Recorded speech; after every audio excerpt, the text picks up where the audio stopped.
పవిత్రాత్మ స్వరూపులకు ప్రియాత్మ బంధువులారా, శ్రీమద్ భగవద్గీత దశమోధ్యాయ విభూతి యోగ 10వ అధ్యాయము విభూతి యోగం. దీని పేరే విభూతి. ఈ అధ్యాయం పేరు విభూతి. అంటే అందరికీ ఏం గుర్తొస్తుంది? ఆ బొట్టు పెట్టుకుంటాం కదా, విభూతి. విభూతి అనగానే ఆ బొట్టు మీద పోతుంది. కాబట్టి అది అర్థమే, దాని పేరు కూడా విభూతే.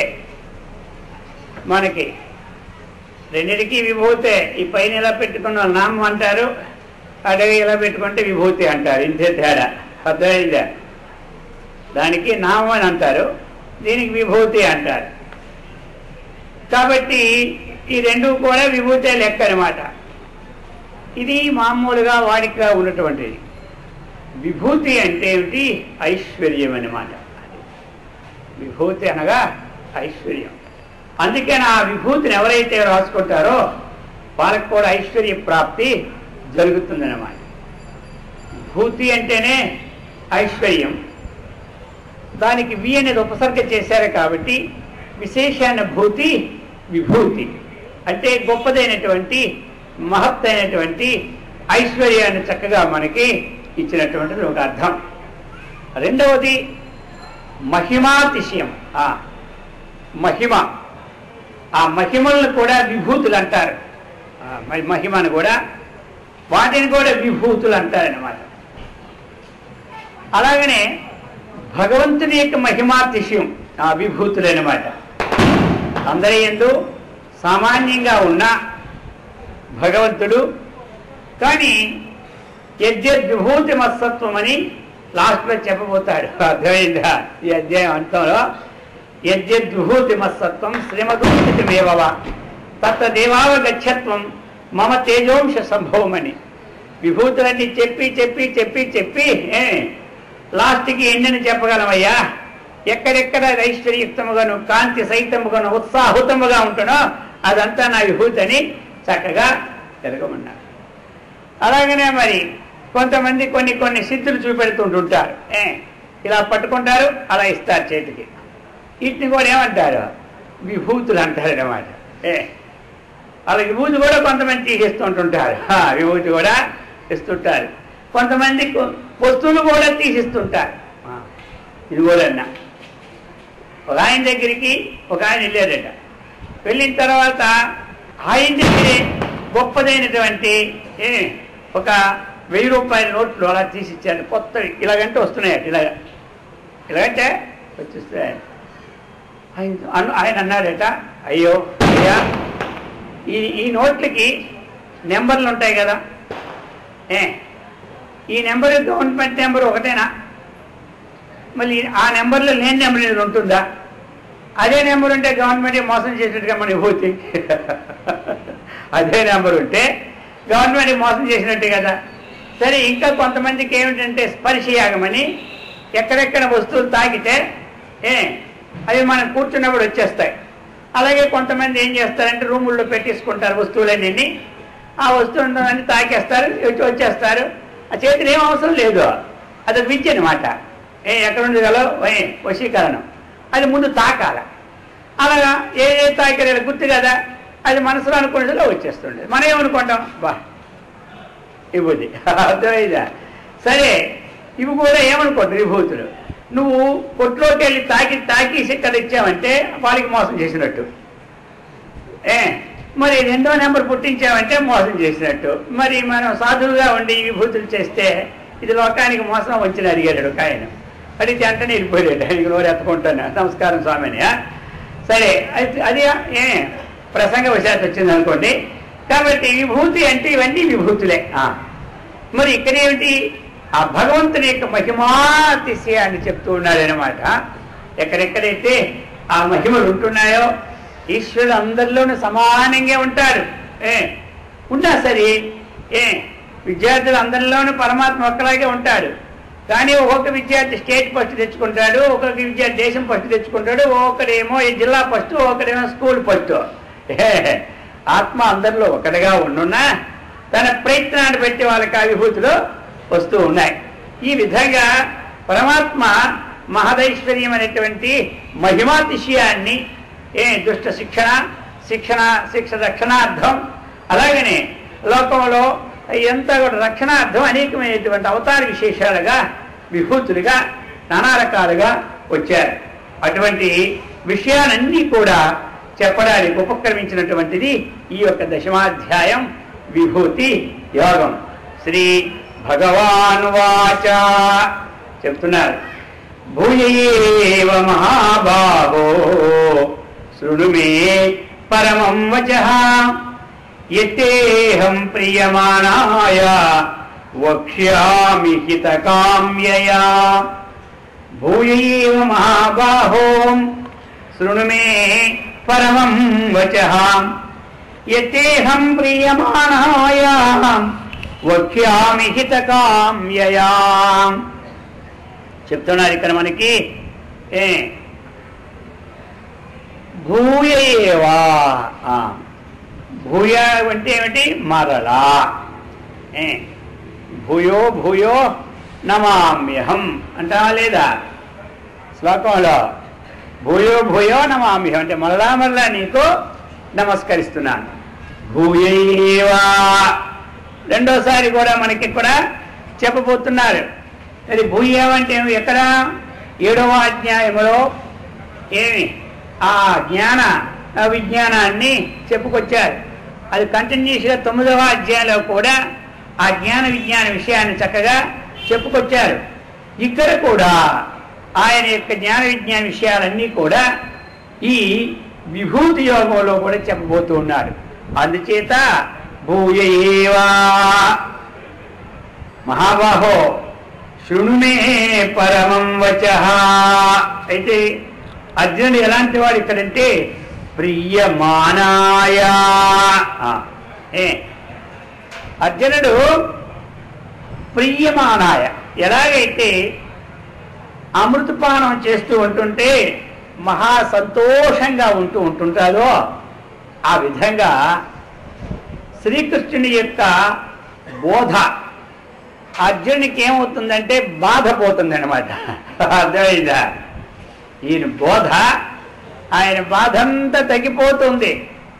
ఎంతవరకు బాధ ఉందో మన ముఖంలో దుఃఖాకారమైన వికారం వస్తుంటుంది. అర్థమైందా? ఆ బాధ పోతూ ఉంటుంటే సుఖాకారము ఆవిర్భవిస్తూ ఉంటుంటుంది. సుఖాకారం ఎప్పుడు ఆవిర్భవించిందో ఆ ఆనందామృతమైనటువంటి వర్షం ముఖంలో వస్తూ ఉంటాయి.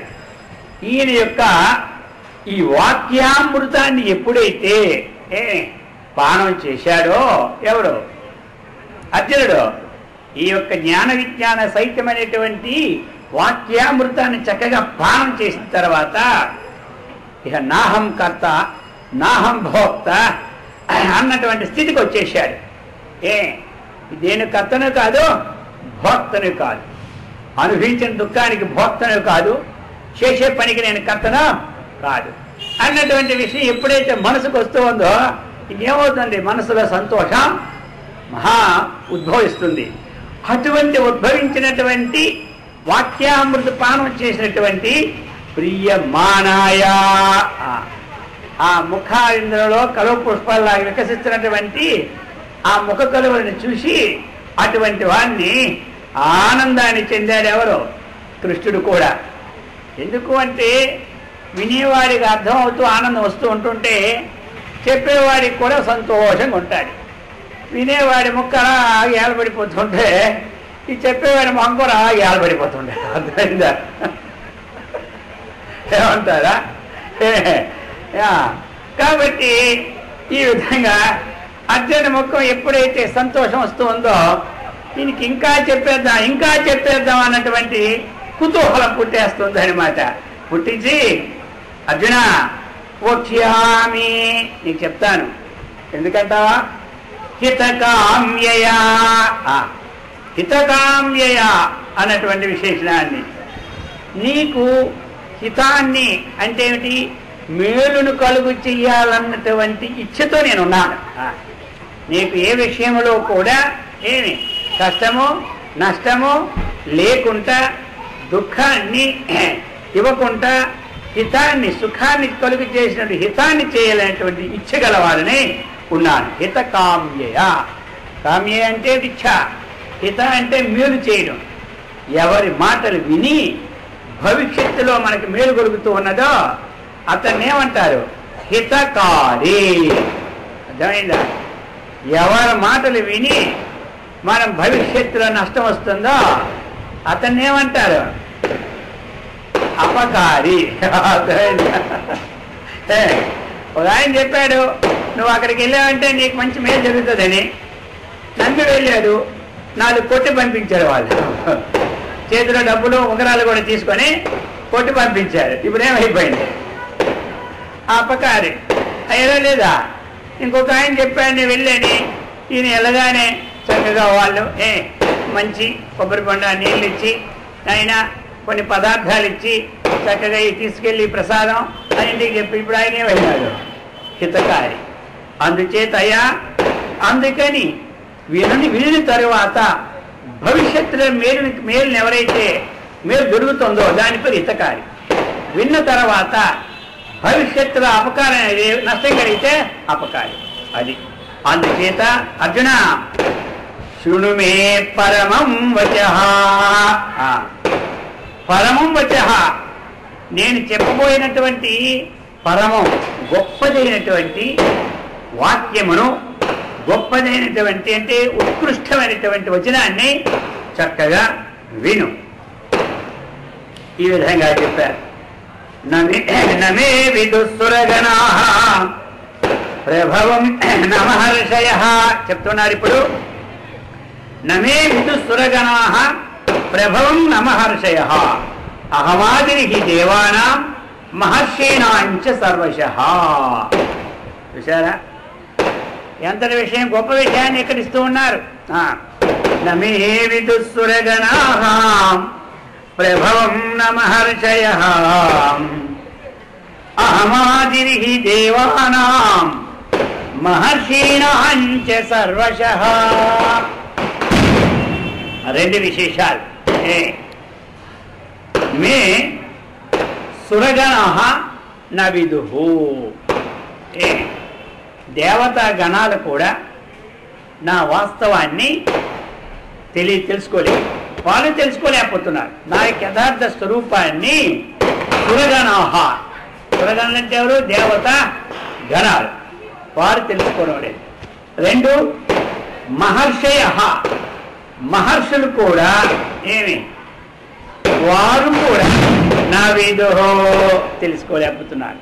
నా యొక్క ప్రభవము పుట్టుకుంది కదా, నా యొక్క స్థానం. ఆ పుట్టుకని ప్రభవం అంటే ఏమిటి? భవం అంటే పుట్టుట, ప్రభవం అంటే ఉత్పత్తి. నా యొక్క ఉత్పత్తి స్థానాన్ని దేవ సంఘాలు తెలుసుకోలేకపోతే ఋషంగాలు తెలుసుకోలేకపోతారు. ఇక్కడ గణాలు ఇచ్చినారు. గణాలు అంటే ఏమిటి? గణం అంటే ఏమిటి? సమూహం. ఇప్పుడు మనం ఏకాదశి రుద్రులు అంటాం. రుద్రులు ఏకాదశి అంటే ఎంతమంది? 11 మంది. ఇదేం గణం? రుద్రగణం. వసువులు ఎంతమంది అంటే ఏం చెప్తారు? అంతమంది అష్ట వసువు. ఇదే గణం, వసుగణం. గ్రహాలు ఏంటంటే 9 గ్రహాలు. ఇదొక గణం. ఈ విధంగా ఆదిత్యులు ఎంతమంది? 12 ఆదిత్యులు, 12 మంది. వీరో గణం. అలాగనే మనకి మనువులు ఎంతమంది? 49 మంది. అటువంటి మనువులందరిది ఒక గణం. ఇక అశ్విని కుమారుడు, ఇంద్రాది దేవతలు, వీళ్ళందరూ అందరూ ఏం చెప్పారు మనకి? గణాహ. ఏ గణాలు? దేవగణాలే నా ఉత్పత్తి స్థానం తెలుసుకోవడంలే. వాళ్ళే కాదయా, మహర్షులు ఉన్నారు మనకి. ఎంతమంది మహర్షులు అంటాం? అనేక మంది మహర్షులు ఉంటారు. కానీ ప్రఖ్యాతి గల మహర్షులు ఎవరు? 7 మహర్షులు. అందులో మరీచి, అంగిరసుడు, అత్రి, పులస్త్యుడు, పులహుడు, క్రతువు, వశిష్ఠుడు, ఇటువంటి వారందరూ ఎవరు? మహర్షులు అన్నమాట. ఇక ఆ మహర్షులు కూడా నా ఉత్పత్తి స్థానాన్ని తెలుసుకోవాలి. ఇక వాళ్ళే తెలుసుకోకపోతే మనం తెలుసుకోవడం ఎంత కష్టం ఇప్పుడు తెలుస్తుందా? వాళ్ళే తెలుసుకోలేకపోతుంటే మనకి ఇంకెంత కష్టం, సామాన్య సంగతి చెప్పాలా? అయినా మనకి సుఖం తెలుసుకోవడంలో. క్షిప్రం హిమానుషేలోకే సిద్ధిర్భవతి కర్మజ అన్నారు. మానవ లోకంలోనే తెలుసుకోవడానికి చాలా ఈజీ అన్నమాట ఆ లోకాల కన్నా. అందుచేత చెప్తున్నారు, నమే విదుస్సుర గణః ప్రభవం మహర్షయ.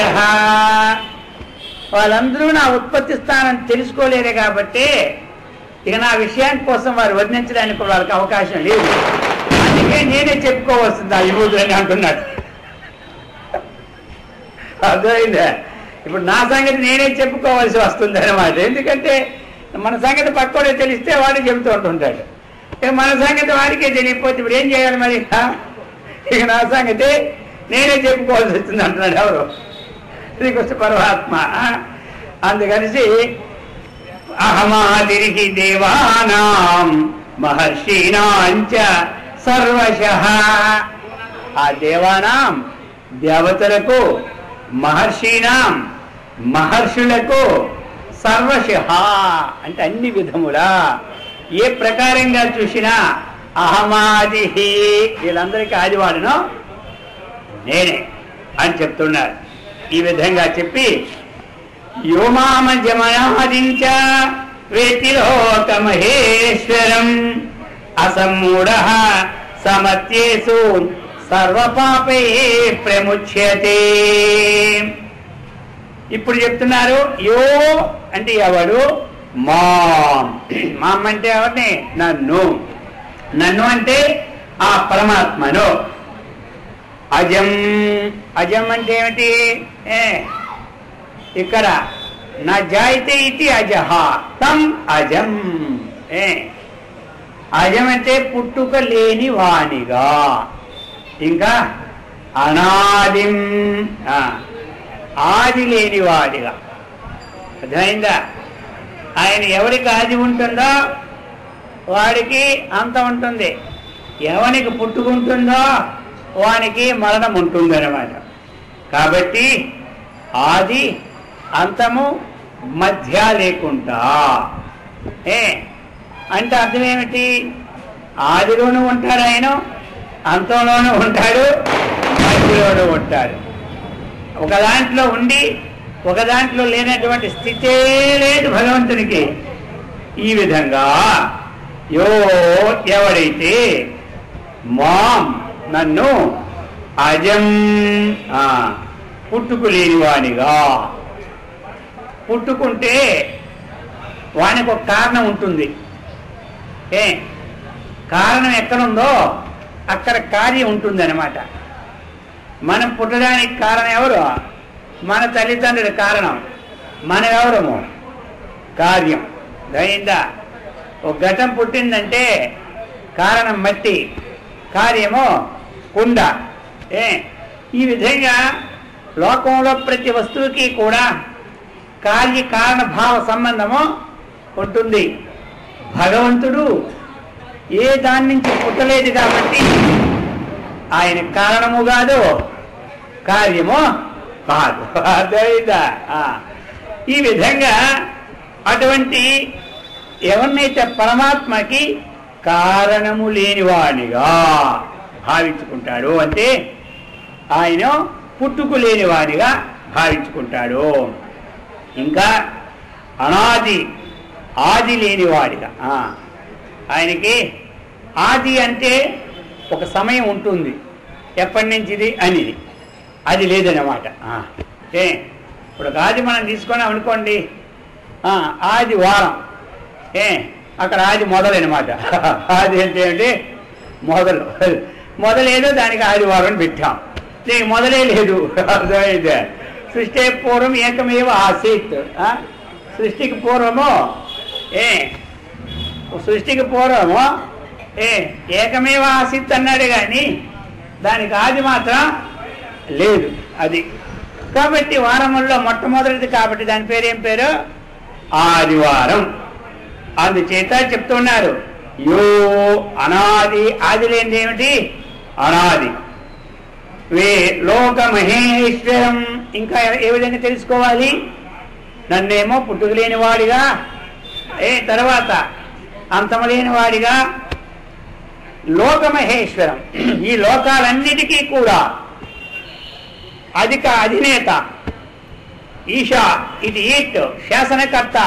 ఈ విధంగా చక్కగా ఎవరైతే సమస్త లోకాలకి శాసనకర్త, శాసించేవాడు, పాలించేవాడు తెలుసుకుంటున్నాడో అసమ్మూఢ. ఆయన పేరేం పెట్టారు? అసమ్మూఢ. మూఢ అంటే అజ్ఞాని, సమ్మూఢ అంటే సమ్యక్ మూఢ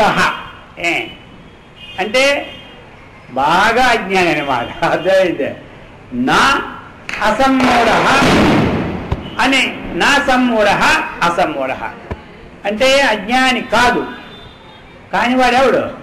జ్ఞాని. అసమ్మూఢ అంటే అర్థం ఏమిటి? జ్ఞాని. సమ్మూఢ అంటేనే అజ్ఞాని. అసమ్మూఢని కూడా అజ్ఞాని అని అనుకోవద్దు. ఇది నైతత్పురుష సమాసం. అందుచేత చెప్తున్నారనమాట అసమ్మూఢ,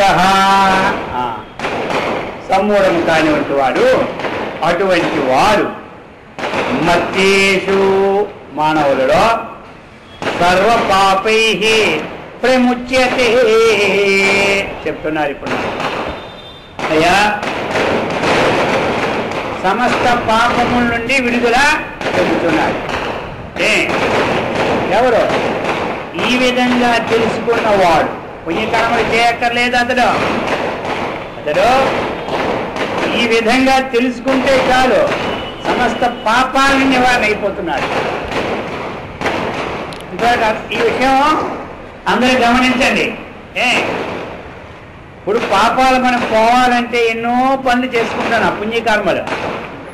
ఇక్కడ ఏమైంది? ఈ విషయం భగవంతుడు ఇలాంటి వాడు అని తెలుసుకుంటే చాలు మన సమస్త పాపాలు పోతాయి. ఇప్పుడు గంగలో స్నానం చేస్తున్నాం, అది పాపాన్ని పోగొడుతుంది. ఏమిటి? గంగా పాపం.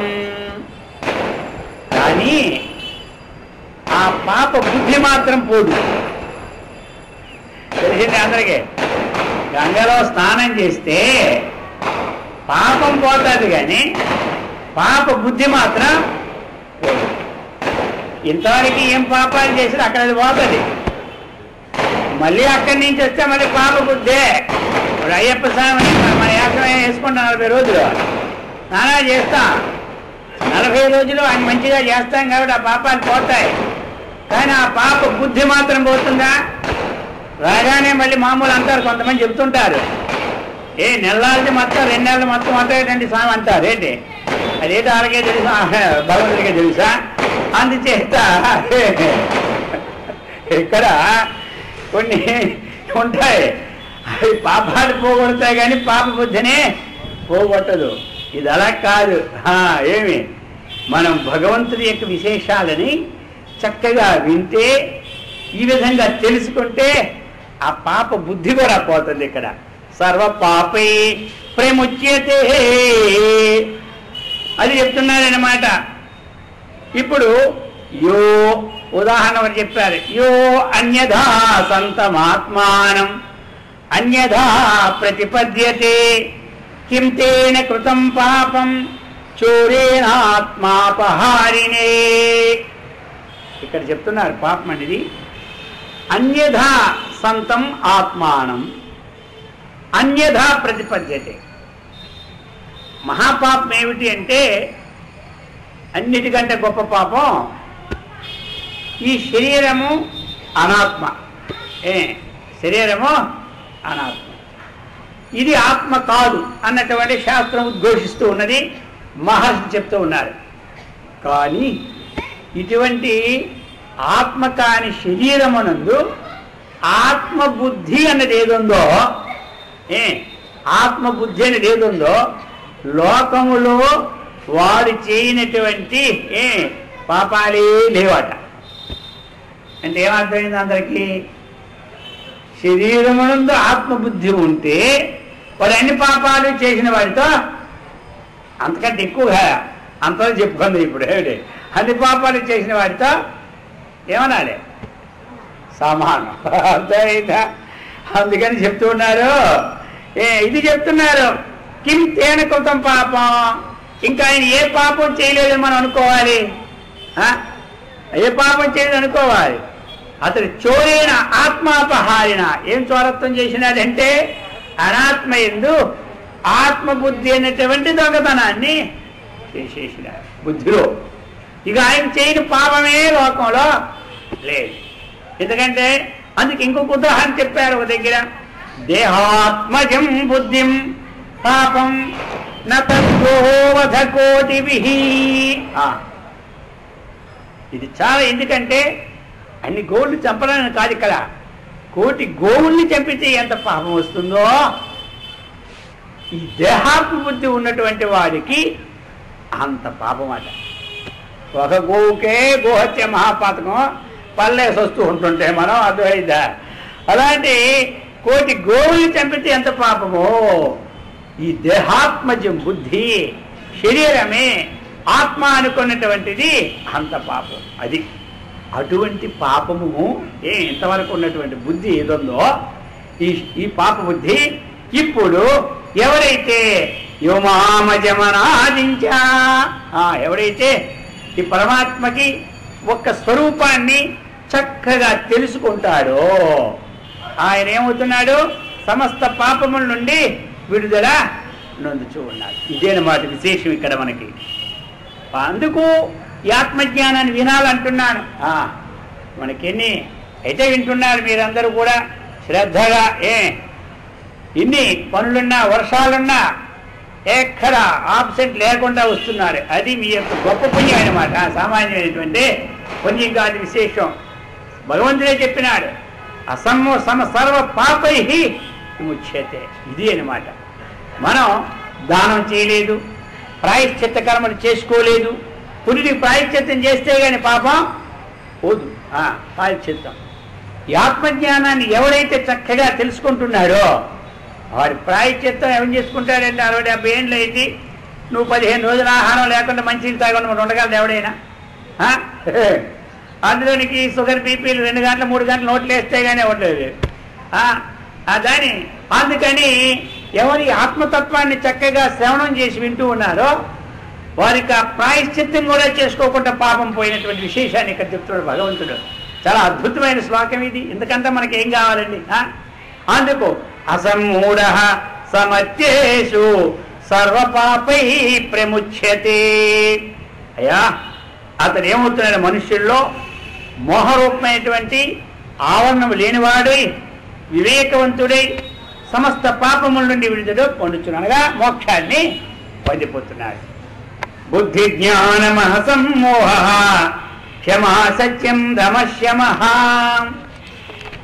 సుఖం దుఃఖం భవో భావో భయం చ భయమేవ చ అహింసా సమతా తుష్టిః తపోదానం యశో యశః భవంతి భావా భూతానాం మత్త ఏవ పృథగ్విధాః.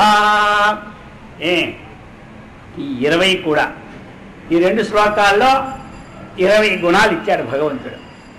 ఆయన యొక్క విభూతిలో ఇక్కడ మామూలు గుణాలుగా ఇచ్చాడు అందాక. అసలవన్నీ ముందు చెప్పబోతాడు ఇంకా. కాబట్టి ఈ 20 కూడా ఇవి మత్త ఏవ పృథగ్విధాః, నా వలననే పృథక్కుగా ఉత్పత్తి అవుతున్నవి. వారి వారి కర్మానుసారముగా కర్మఫలానికి అనుగుణ్యముగా ఈ గుణాలు మానవులకి ఉత్పత్తి అవుతూ ఉన్నాయి. మానవులకే కాదు, అందరికీ ఇక్కడ అర్థమైంది ఈ ఉత్పత్తి. అందరికీ మొత్తం ప్రాణులందరికీ తీసుకోవాలి ఇక్కడ. అందుకే సకల ప్రాణులకు అనేసాడు. అర్థమైందా? అన్ని సకల ప్రాణులకు ఎవరు? ఆ మత్త ఏ భవంతి భావా భూతానాం. లాస్ట్ ఇచ్చారు కదా, భూతానాం అని ఎప్పుడేమిటి? సమస్తమైన ప్రాణులు వచ్చేస్తాయి అన్నమాట. అక్కడ మత్తయేవ పృథగ్విధాః, వారి వారి కర్మానుసారముగా ఈ గుణాలన్నీ కూడా వస్తూ ఉన్నాయి. నా వల్లనే పుడుతూ ఉన్నాయి, అంటే నేనే వారికి సంప్రాప్తి. నా వల్ల పుట్టిన గుణాలు వారి వారి కర్మానుసారంగా వారికి అటాచ్మెంట్ అవుతూ ఉంటాయి. ఏం గుణాలు అవి? బుద్ధి మొట్టమొదట. బుద్ధి ఇది మెయిన్ అనమాట అందరికీ. ఎందుకు? సర్వ వ్యవహార హేతు జ్ఞానం బుద్ధి. సమస్త వ్యవహారాలకి కారణం ఏమిటి అంటే బుద్ధి అనమాట. తర్కచార్యులు వారు చెప్పినారు తర్కశాస్త్రంలో సర్వ వ్యవహార హేతుర్బుద్ధి జ్ఞానం. బుద్ధి విద్యుకోల్టు జ్ఞానం, బుద్ధి అనొచ్చు జ్ఞానం అనొచ్చు అనమాట. అందుకు సమస్త వ్యవహారాలకి కారణం బుద్ధి కాబట్టి అది మాత్రం ఇప్పుడు మనం శుద్ధం చేసుకోవాలి. అది అందుకే భగవంతుడు 18వ అధ్యాయంలో ఒక గీతా పంచరత్నములైన 5 శ్లోకాలు ఇచ్చారు. అందులో 3 అటు ఇటు తీస్తే ఉపోద్ఘాతం ఉపసంహారం 2 తీస్తే గీతా రత్నత్రయం అన్నమాట 3 అందులో ఉన్నవి. గీతా రత్నత్రయం. ఆ రత్నత్రయం ఎవరికి కావాలంటే సాధకుడికి ముఖ్యంగా ఉండవలసిన శ్లోకాలు అవి. అవి రోజు 18వ అధ్యాయంలో 59 నుంచి మనకి ఉంటాయి. 59, 49 అనుకుంటాను, చూడండి. అందుచేత అవి బుద్ధ్యా విశుద్ధయా యుక్తో ధృత్యాత్మానం నియమ్య చ శబ్దాదీన్ విషయాం త్యక్త్వా అన్నట్టు మధ్యలో మొట్టమొదటి తీసుకుంటే సిద్ధిం ప్రాప్తో యథా బ్రహ్మ తథాప్నోతి నిబోధమే అనేది ప్రారంభం. లాస్ట్లో బ్రహ్మభూతమ కల్మషం అనేది లాస్ట్.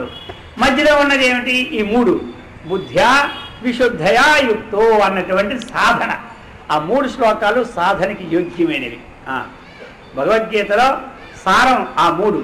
ఆ 3 శ్లోకాలు అందరూ కూడా ప్రత్యేకంగా ఒక దగ్గర రాసుకొని అవి క్రమంగా సాధించాలి. అర్థమైందా? సరే, ఇప్పుడు మనకు కావాల్సింది ఏమిటి? అందులో మొట్టమొదటి ఏం పెట్టాడంటే బుద్ధ్యా విశుద్ధయా యుక్త. బుద్ధిని ఏం చేసుకోవాలంటే విశుద్ధంగా చేసుకోమన్నాడు. శుద్ధము అంటే ఏమి? కొంతమంది ఏం చేశారు, ఆ పని చేశారులే అంత బాగాలేదండి. అర్థమైందా? అబ్బా ఎంత బాగా చేశారంటే ఈ పని అంటే అది శుద్ధమైన మాట. అది ఆ విధంగా బుద్ధిని శుద్ధం చేసుకోవాలి. మరి బుద్ధిని శుద్ధం చేసుకోవాలంటే ఏం చేయాలి? మనము ఈ యొక్క శాస్త్ర జ్ఞానాన్ని వేద విహిత కర్మ ఏదో వేద నిషిద్ధ కర్మ ఏదో అది చక్కగా గ్రహించాలన్నమాట. ఆ తరువాత మనము పనిలో దిగాలి. దిగితే హాయిగా బుద్ధి శుద్ధి జరిగిపోతుంది. అటువంటి బుద్ధి శుద్ధి ఉన్నవాడికి ఇహలోకంలోనూ ఆనందం. ఆయనకి శాంతిగా ఉంటాడు. ఆయన దగ్గరికి వచ్చిన వాళ్ళు కూడా శాంతిగా ఉంటాడు. ఈ అశుద్ధం ఉన్నవాడు ఉన్నాడా, వీడు అశాంతే. వీడి దగ్గర వచ్చిన వాడికి శాంతి ఉండదు. అర్థమైందా? అందుచేత మన బుద్ధి శుద్ధం చేసుకుంటే శుద్ధమైన బుద్ధిలో పరమాత్మ ప్రతిఫలిస్తాడు. శుద్ధమైన అర్థములో ఈ ముఖఛాయ ఏ విధంగా అయితే చక్కగా మనకి కనబడుతుందో, మదిని అర్థంలో మన ముఖం ఏం కనపడదో, అశుద్ధ బుద్ధిలో పరమాత్మ తత్వము గోచరము. అందుచేత అర్జున మొట్టమొదట ఆ బుద్ధి అది. ఇక రెండవది జ్ఞానం. శుద్ధమైన బుద్ధి అయిన తర్వాత ఏం చేయాలయ్యా మనం? ఇప్పుడు ఇక్కడ మనం చేయవలసిన పని జ్ఞానం. జ్ఞానము అంటే సామాన్య జ్ఞానానికి చెప్పక్కర్లేదు. పూర్వజన్మ ప్రారంభ వశాత్తు ఏదో పనికి వెళ్ళిపోతుంటారు. 10th క్లాస్ వరకు చదివిన తర్వాత ఇంటర్మీడియట్లో ఏం తీసుకుంటామంటే ఆయనే చెప్పిస్తాడు. అప్పుడు కొంత జ్ఞానం వచ్చి లోక వ్యవహారంలో ఏది బాగా రాబడొస్తుందో దానికి తగిన సబ్జెక్ట్ ఎన్నిసుకొని ఇంటర్లో తీసేసుకుంటారు. ఆ జ్ఞానానికి అవసరమే. ఆయనకి అక్కడి నుంచి మెట్టు అది కాబట్టి మనకి ఇంటర్మీడియట్ నుంచి ఆయన బైపీసీ తీసుకోవాలా, సిఈసీ తీసుకోవాలా, ఎంపీసీ తీసుకోవాలా, ఇంకేం తీసుకోవాలో ఇదంతా ఆయనకి మొట్టమొదటి అందిపోద్ది బండి. అర్థమైందా? ఈ విధంగా. కానీ ఇది జ్ఞానం సంపాదించుకోవాలి. ఏది ఆత్మ, ఏది అనాత్మ, నిత్యానిత్య వస్తువేకమైనటువంటి జ్ఞానాన్ని మనం తెలుసుకోవాలి. ఇక సామాన్యంగా జ్ఞాన విషయం చెప్పుకునే వస్తూ ఉన్నాం, ముందుకెళ్ళాలి మనం. ఇక అసమ్మోహ, ఇదనమాట అసమ్మోహం. సమ్మోహం మోహం, సమ్మోహం అసమ్మోహం. అర్థమైందా? అసమ్మోహం అంటే మోహం లేకపోవడం, సమ్మోహం అంటే చక్కనైనటువంటి మోహం అన్నమాట. మోహం అంటే ఏమిటి మరి? భ్రాంతి, భ్రాంతి జనకం అన్నమాట. ఇది ఉన్నది లేనిగా, లేనిది ఉన్నదిగా భావించుకుంటుంటాడు. దాని మీద ప్రీతి ఎప్పుడు కలిగిందో అది మోహం అన్నమాట. ఈ విధంగా అసమ్మోహ, ఆ సమ్మోహం అనేది లేకుండా ఉండాలన్నమాట. అంటే మోహరాహిత్యం అని. ఈ విధంగా క్షమా, ఈ గుణము క్షమ. క్షమ అంటే ఏమిటి అందరికీ తెలుసు కదా. ఓర్పు ఉండాలి. ఓర్పే మనకేం చేస్తుంది? బుద్ధిలో నేర్పునిస్తుంది అనమాట. ఎవరికి ఓర్పు ఉందో వాడి బుద్ధి నేర్పులో ఉంటుంది. ఎవరికి బుద్ధి ఓర్పు లేదో ఇక వాడి బుద్ధి నేర్పు ఉండదు.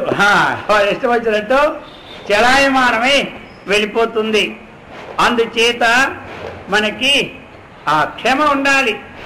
ఇప్పుడు పంచభూతాలు ఉన్నాయి. భూమి ఎంత ఓర్చుకుంటుంది, ఎంత ఏమైనా చెత్త చెదారం మన మలమూత్రాలు ఎన్ని విడిచిపెట్టేస్తున్నాం. మన ఎంత బరువు, ఇదంతా భూజ ఏం చేస్తుంది? ఓర్చుకుంటుంది. అగ్ని ఏం చేస్తారు?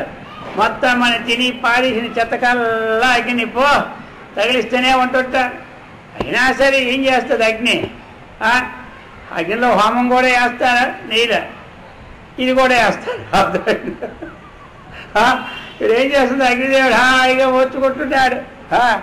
ఇక ఈ గాలి ఇక్కడ మనం చెత్త గిత్త తుడవలేదు, ఇదేమవుతుంది? వాయువు వచ్చే వాయుదేవుడు ఏమి. ఆ విధంగా మనకి ఈ పంచభూతాలన్నీ ఏం చేస్తున్నాయి చెప్పండి? ఓర్చుకుంటూ ఉన్నాయి. మరి పంచభూతాత్మక శరీరం మనం ఓర్చుకోవద్దా? పంచభూతాలే ఓర్చుకుంటూ ఉంటుంటే ఇక మనం ఓర్చుకోవాలా వద్దా? ఓర్చుకోవాలి. అందుచేత చెప్తూ ఉన్నారు. ఈ విధంగా ఓర్పు చాలా అవసరం మనకి. ఎవరికి సహనం ఉందో వారికి ఎప్పుడు శాంతి ఉంటుంది. ఎవరికి సహనం లేదో వారికి శాంతి ఉండదు. క్షమా, ఇక సత్యం. సత్యం వస్తూనే ఉంటుంది, అక్కడక్కడ మనకి వదిలిపెట్టదు. సత్యం చాలా ఎంత గొప్పది అంటే చెప్తున్నారు. సత్యం వరం కూపశతాద్వాపి, వరం వాపి శతాత్ క్రతు, వరం క్రతు శతాత్ పుత్రం, పుత్ర శతాద్వాపి సత్యం అంటే చెప్తున్నారు ఇక్కడ మనకి. ఇప్పుడు మనకి అనేకమైనటువంటి నుయ్యులు ఉంటాయి, తర్వాత తటాకం ఉంటుంది. అందులో 100 బావులు మనం తవ్విస్తే ఎంతో, ఓ పెద్ద తటాకం తవ్విస్తే ఇంకా చాలా గొప్పది అన్నమాట. అంటే ఇక్కడ సత్యం యొక్క గొప్పని చెబుతూ ఉన్నారు అన్నమాట. ఒకదానికంటే ఒకటి శ్రేష్టమని. సత్యం వరం కూపశతాద్వాపి, వరం అంటే శ్రేష్టం.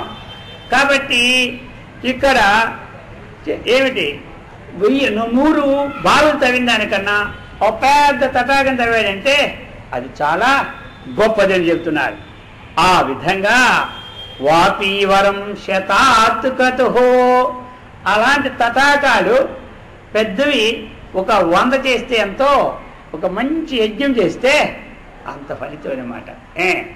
అలాగనే 100 యజ్ఞాలు చేస్తే ఎంతో, ఒక పుత్రుడు ఉంటే అంత గొప్ప అన్నమాట. అక్కడ అర్థమైందా? 9 పుత్రులతో సమానం ఒక సత్యం అని చెప్పాడు. అందుకని ఆ సత్యం యొక్క మహిమ అంత గొప్పది. సత్యం ఏం చేస్తుంది? సత్యం స్వర్గస్య సోపానం.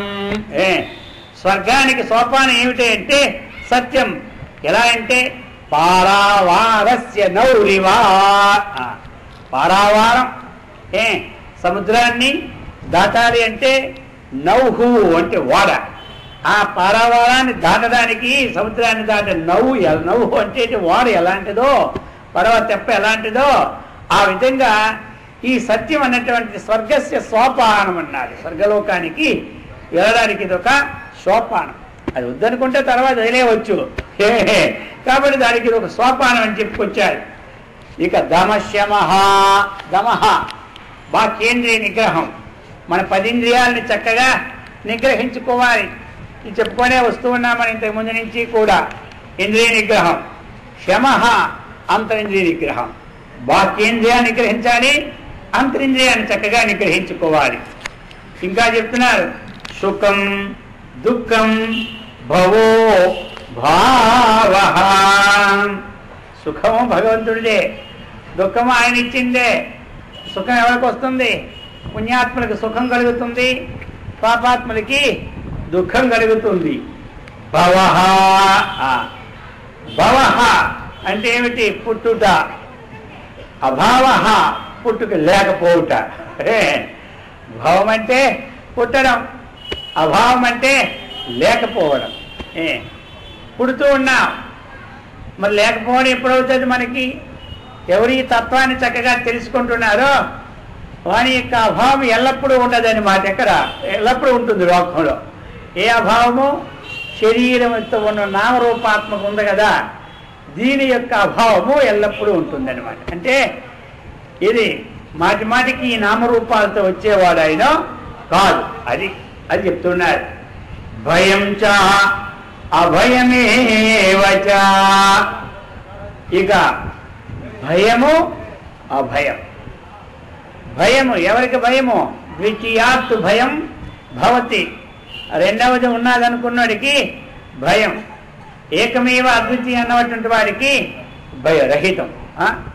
ఈ విషయం మనకి రావాలి అంటే, భయం పోవాలంటే అంత తొందరగా ఎవరికి పోదు. ఇది చాలా గొప్ప డేంజర్ అన్నమాట భయం. అది వచ్చిందంటే ఏమీ తోచదు, మొత్తం అంతా ప్రాణం పోయినట్టు సమానమే. ఇంకా మనిషి జీవంగా ఉన్నా లేని వాడితోనే సమానం. అందుచేత ఈ భయము అభయం. అహింస, అహింస మా హింస సర్వ భూతాని.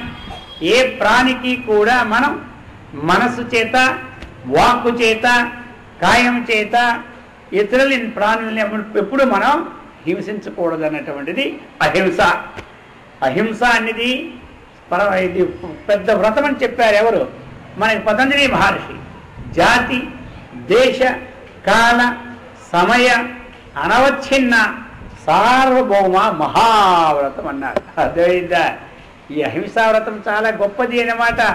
అన్ని వ్రతాల కంటే ఏం గొప్పది అంటే అహింసా వ్రతం చాలా గొప్పది. ఎందుకు అంటే ఏనుగు యొక్క పాదంలో అన్ని పాదాలు పడతాయి. ఏనుగు పాదంలో అంతకంటే పెద్ద పాదాలు ఏమైనా జంతువులు ఉన్నాయా లోకంలో? ఇక వదిలేవు. ఏ పాదం పెద్దదంటే ఏనుగు పాదంలో అన్ని పాదాలు ఇవిడేటట్టుగా ఈ అహింసని అవలంబించిన వారి వ్రతాలు వ్రతం ఉంది కదా. లోకములో ఎన్ని వ్రతాలైతే ఉన్నాయో ఆ వ్రతాలన్నీ అహింసలో ఇవిడిపోయినాయి. ఎవరైతే అహింసా వ్రతాన్ని చక్కగా స్వీకరిస్తారో ఆయనకి భగవంతుని కరుణ శీఘ్రంగా కలిగిపోద్దనమాట.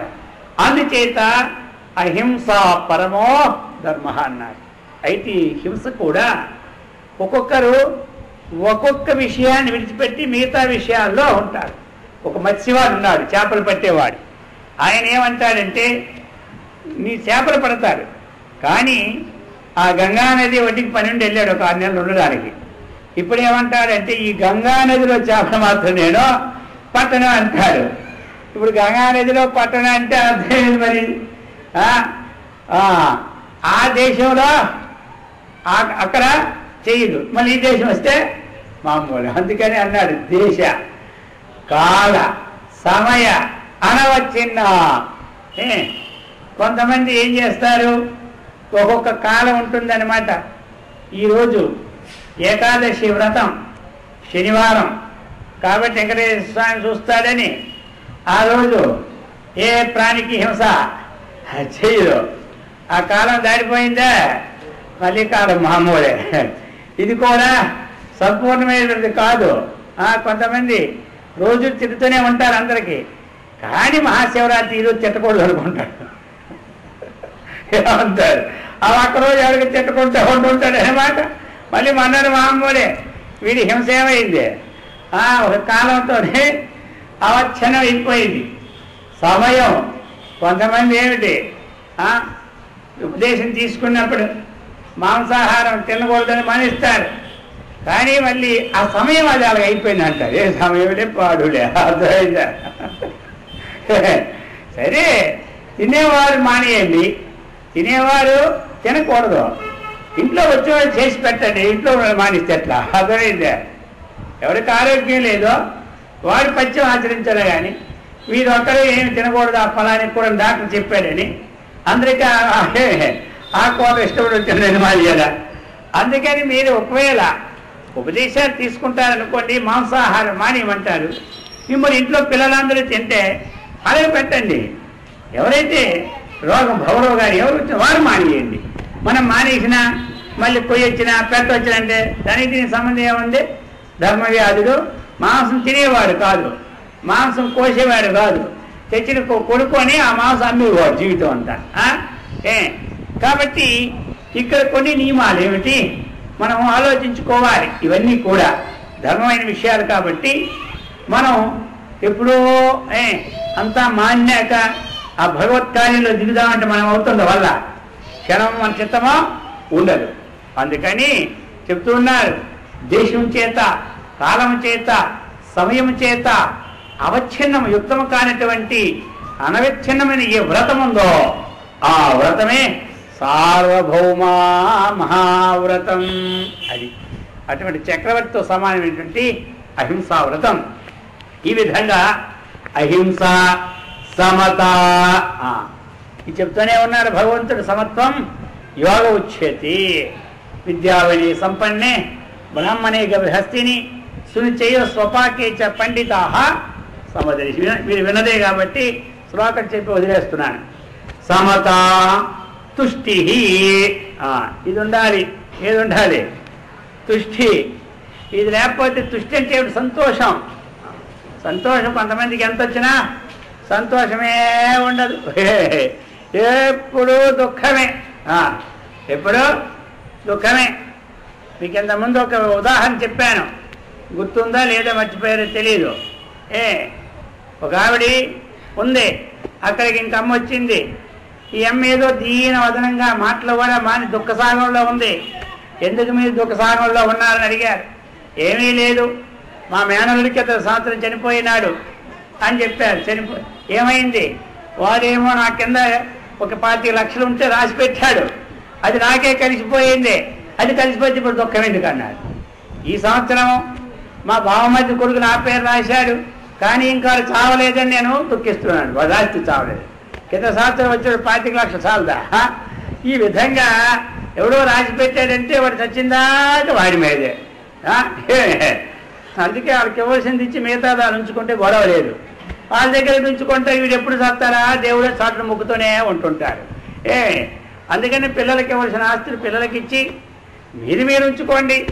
ఆ తర్వాత ఎప్పుడో మీరు ఆధ్యాత్మిక మార్గంలో జీవితం గడుపుతూ చివరిలో వాళ్ళకి చెందినట్టు రాసుకోండి.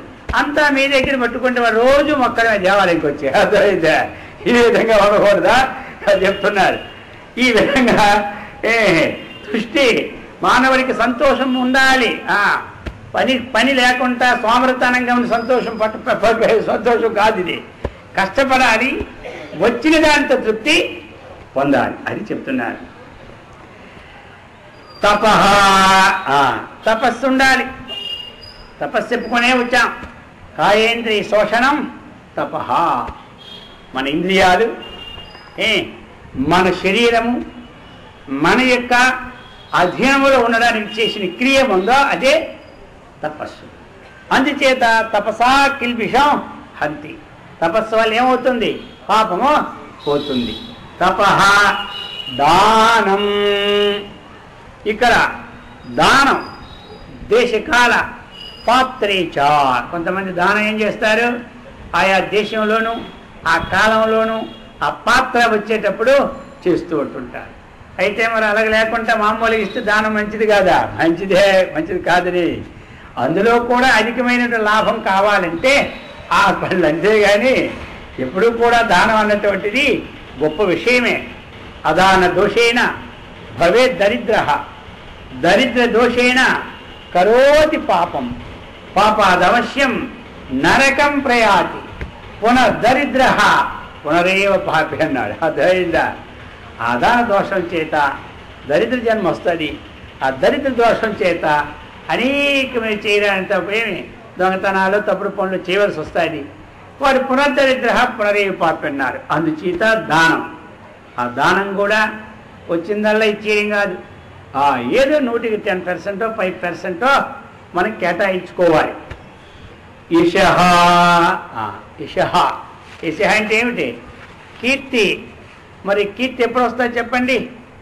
ధర్మనిమిత్తమైన పనులు ఎవడు చేస్తూ ఉంటుంటాడో దానివల్ల ప్రజలు ఏమి శ్లాఘించినటువంటి విషయమే కీర్తి. ధర్మమైన కార్యక్రమాలు, విహితమైన కార్యక్రమాలు మనం చేసేటప్పుడు ప్రజలు మనకి చక్కగా శ్లాఘించినటువంటి విషయాన్ని ఏమంటారు? కీర్తి. అలాగనే మనం అధర్మ ప్రవృత్తి మార్గంలో నడిచినప్పుడు ప్రజలు చేసిన నిందను ఏమంటారు? అపకీర్తి. అంటే ఇది యశః, అది అయశః అన్నారు. ఇది నేనే, అది నేనే. మరి రెండు ఆయనైతే ఏదో ఒకటి ఇవ్వకూడదంటే వీడు చేసిన కర్మాన్ని బట్టి వీడికి ఆ కీర్తిలో వస్తూ ఉన్నాయి. అన్నీ పెట్టారు కంప్యూటర్లో, అన్ని సాఫ్ట్వేర్లు ఉంటాయి. ఏది నొక్కితే ఆ సాఫ్ట్వేరు వస్తూ ఉంటుంటుంది. ఆ విధంగా ఇక్కడ మనకి ఎందులో ప్రవేశిస్తుంటే దాని ఫలితం వస్తూ ఉంటుంటాయి. అది చెప్తున్నారు. యశో యశః భవంతి భావా భూతానాం మత ఏవ పృథగ్విదాః.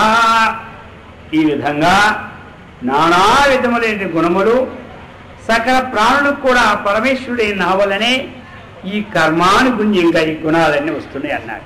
ఇవన్నీ గుణాలు 20 గుణాలు. ఇప్పుడు మనం ఎందుకంటే నడుచుకోని వస్తున్నాం కదా ఇన్ని రోజులు బట్టి, అవన్నీ ఇంక విడదీసి చెప్పక్కర్లేదు. అది మామూలుగా చెబుతుంటే మీ అందరికి అర్థం అయిపోతూనే ఉంటుంటాయి. అందుచేత ఇవన్నీ కూడా భగవంతుడి నుంచి వచ్చినవే. ఇవందరికీ ఎందుకు లేవు అంటే ఆ పుణ్యాత్ములకి ఆ పుణ్యభావంలో ఆ పుణ్య సంపత్తి అయినటువంటి విషయం కలుగుతుంటాయి. ఆ పాపకర్మాచరణకి పాపభావాలతో పాప సంపత్తి విషయమో కలుగుతుంటాయి. అందుకనే సుఖ దుఃఖాలకి కారణం భగవంతుడేమి కాదు. ఈ గుణాలన్నీ కూడా ఏ దానికి ఆయన కారణం లేదు. అది మహర్షియ సప్త పూర్వే చత్వారో మనవస్తదా మద్భావా మానసాజేత ఏషాం లోక ఇమా ప్రజా. మహర్షియః సప్త, ఇందాకే మనం చెప్పారు కదా సప్త మహర్షి. అలాగనే చత్వారః, వీళ్ళేమిటి? చత్వారు, నలుగురు. సనక సనందన, సనత్ కుమార, సనస్సు జాతులని వీళ్ళ నలుగురిని. ఎవరు? ఆయనే ఉద్భవం చేయించారు లోకానికి, లోక కళ్యాణానికి. ఎందుకు అంటే మొట్టమొదట మరీచ్యాది మహర్షుల్ని పుట్టించి కర్మకాండ సిద్ధాంతాన్ని వారికి అందజేశారు.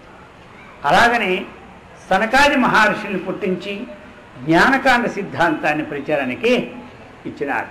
సృష్టి మొట్టమొదట్లో ఈ మరీచ్యాది మహర్షుల్ని పుట్టించి వారికి, అందుకే మరీచి పేరు మొట్టమొదటి ఉంటుంది సప్త మహర్షుల్లో.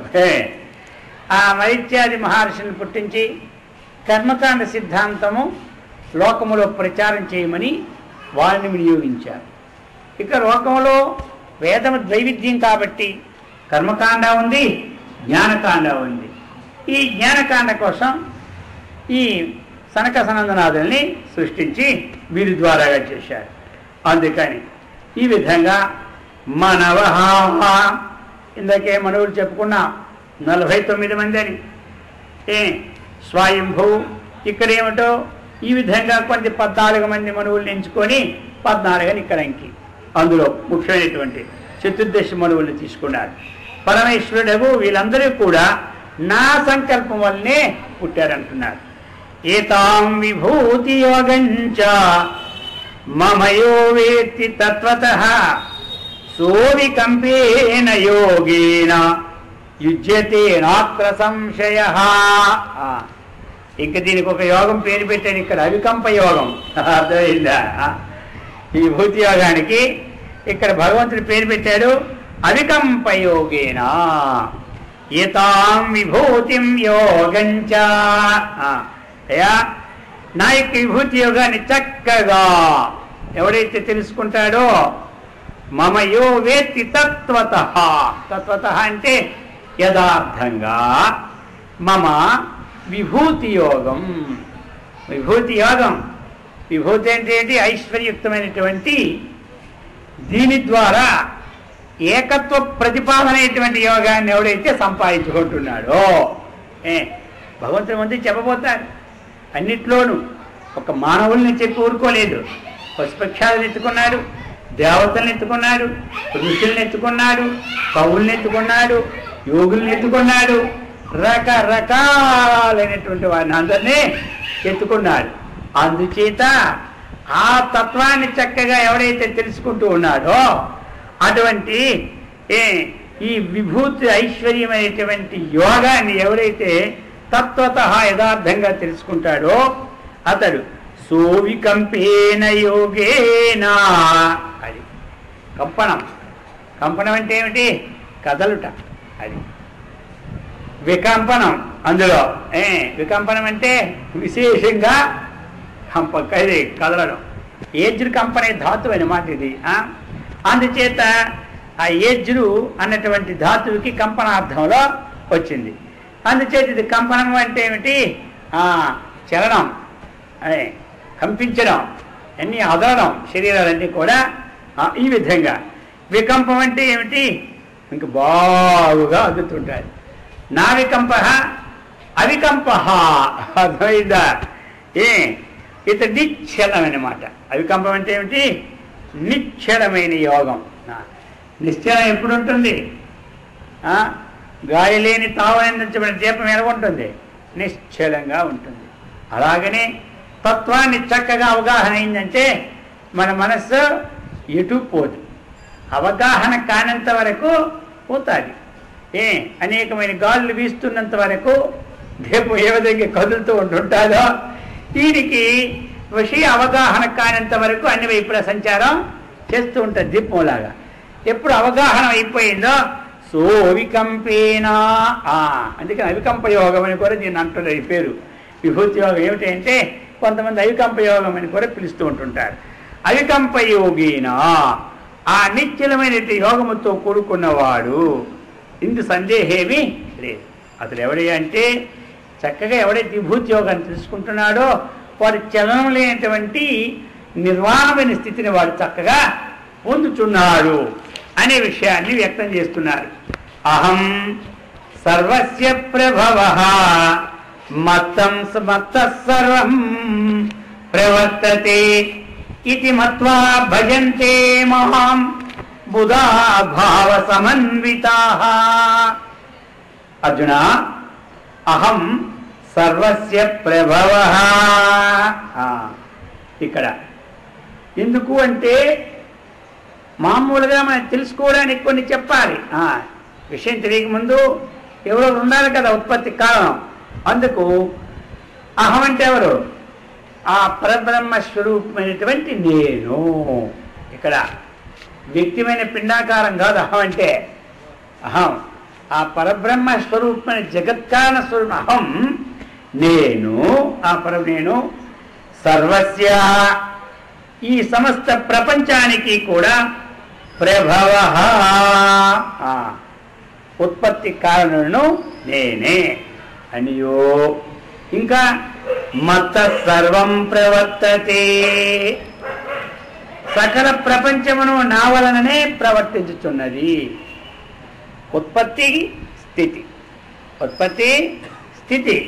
ఎవరి వల్ల ఉత్పత్తి అవుతుందో వారే స్థితిని, మళ్ళీ వారే లయాన్ని కూడా చేసుకుంటాడు. అందుచేతయా ఈ ప్రపంచానికి ఉత్పత్తి కారణని, అలాగనే చక్కగా స్థితి కారణం అన్నటువంటి విషయాన్ని మత్వా భగవంతుడే ఈ బీజానికి, దానికి బీజం అంటే ఏమిటి? కారణం. మళ్ళీ ఆ స్థితికి కూడా కారణం. మనం ఎన్ని పెట్టినా, ఎన్ని ఎమోనియాలు గ్రోమోరియాలు రకరకాల మందులు చల్లినా ఆ రాత్రి చంద్రకిరణాల ద్వారా అసలైనటువంటి వాసనలో వస్తూ ఉన్నాయన్నమాట. అది అసలుది. అందుచేత చెప్పాడు కదా, ఆయన నుంచి వాసనలు వచ్చి భూమి మీద పడి దాని శక్తిని ఇంకా ఎక్కువ చేస్తూ ఉంటాయి. ఆ విధంగా ఈ మత్త సర్వం నా వలన ఈ సమస్తము కూడా ప్రవర్తించున్న తత్వాన్ని ఎవరైతే భావ సమన్వితా, వాళ్ళు దృఢభావము కలవారై